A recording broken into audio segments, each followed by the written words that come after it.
గతంలో ఎప్పుడూ చూడని విపత్కర పరిస్థితులను వైసీపీ చూస్తుంది. గత ఎన్నికల్లో ఓడిపోయిన దగ్గర నుంచి ఆ పార్టీ గడ్డుకాలాన్ని ఎదుర్కొంటోంది.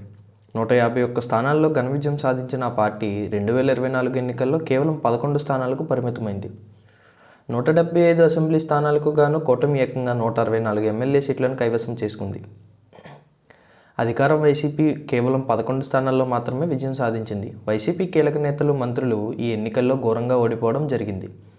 11 సీట్లలో మాత్రమే విజయం సాధించి ప్రతిపక్ష హోదా కూడా సాధించలేకపోయింది. 4 పార్లమెంట్ స్థానాలకు మాత్రమే ఆ పార్టీ పరిమితమైంది. ప్రభుత్వ వ్యతిరేకత, ప్రజా ఆగ్రహంతో వైసీపీ కంచుకోటలు కూడా బద్దలయ్యాయి. వైసీపీ ఘోర ఓటమితో ఆ క్యాడర్ డీలా పడిపోయింది. మరోవైపు పార్టీకి కీలక నేతలంతా కూడా రాజీనామా చేస్తున్నారు. పార్టీ అధికారంలో ఉన్న సమయంలో పదవులు అనుభవించిన నేతలంతా కూడా రాజీనామా చేసి బయటకు వస్తున్నారు. పార్టీలో నెంబర్ 2గా ఉన్న విజయసాయిరెడ్డి సైతం ఇటీవలే పార్టీతో పాటు తన రాజ్యసభ పదవికి సైతం రాజీనామా చేసినట్టు ప్రకటించారు. పార్టీ నుంచి వెళ్లేవారు తప్పిస్తే పార్టీలోకి వచ్చే నేతలు ఎవరూ కనిపించడం లేదు. ఇలాంటి పరిస్థితుల్లో గత ఎన్నికల ముందు పార్టీని వీడిన నేత తిరిగి వైసీపీలోకి ఎంట్రీ ఇవ్వాలని భావిస్తున్నారని తెలుస్తోంది.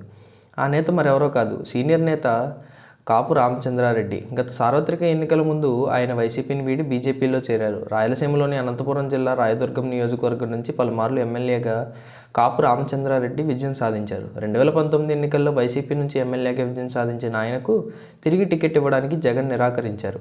దీంతో ఆయన వైసీపీకి రాజీనామా చేసి కాంగ్రెస్లోకి వెళ్లేందుకు ప్రయత్నించారు. కానీ రాష్ట్రంలో కాంగ్రెస్ పరిస్థితి ఏమాత్రం మెరుగుపడకపోవడం, అదే సమయంలో బీజేపీ, టీడీపీ, జనసేన పొత్తు కుదరడంతో ఆయన బీజేపీలోకి ఫిరాయించారు.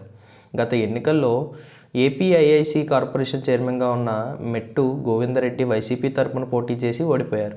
టీడీపీ నుంచి కాల్వ శ్రీనివాసులు ఇక్కడి నుంచి విజయం సాధించారు. ఓడిపోయిన తర్వాత మెట్టు గోవిందరెడ్డి పార్టీలో పెద్దగా యాక్టివ్గా లేరు. బెంగళూరులో ఉంటూ వ్యాపారాలు చూసుకుంటున్నారు. పార్టీ కార్యక్రమాల్లో సైతం పెద్దగా పాల్గొనడం లేదు.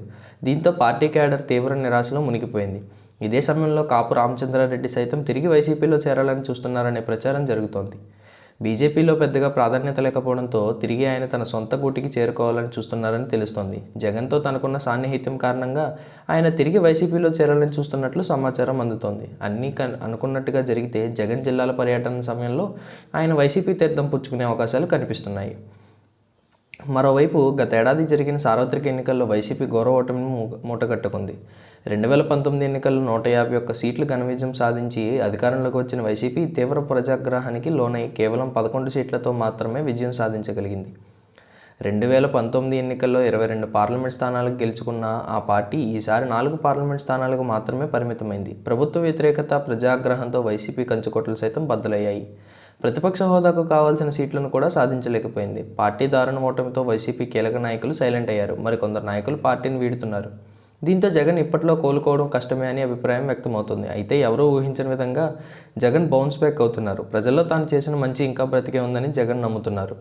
అబద్ధపు హామీలతో అధికారంలోకి వచ్చిన కూటమిని ప్రజలు నమ్మడం లేదని, ఇచ్చిన హామీలను అమలు చేయడానికి నానా తిప్పలు పడుతున్నారని జగన్ కూటమి ప్రభుత్వంపై విమర్శలు గుప్పిస్తున్నారు. ఏపీలో ఒక్క పింఛన్ కార్యక్రమం తప్ప మరేదీ అమలు కావడం లేదని వైసీపీ నేతల వాదన. ఎవరెన్ని చెప్పినా జగన్ హయాంలో ప్రభుత్వ స్కూళ్లు అభివృద్ధి చెందాయనేది అక్షర సత్యం. తాజాగా దీనిపై ఒకప్పటి టాలీవుడ్ హీరో సుమన్ కామెంట్ చేశారు.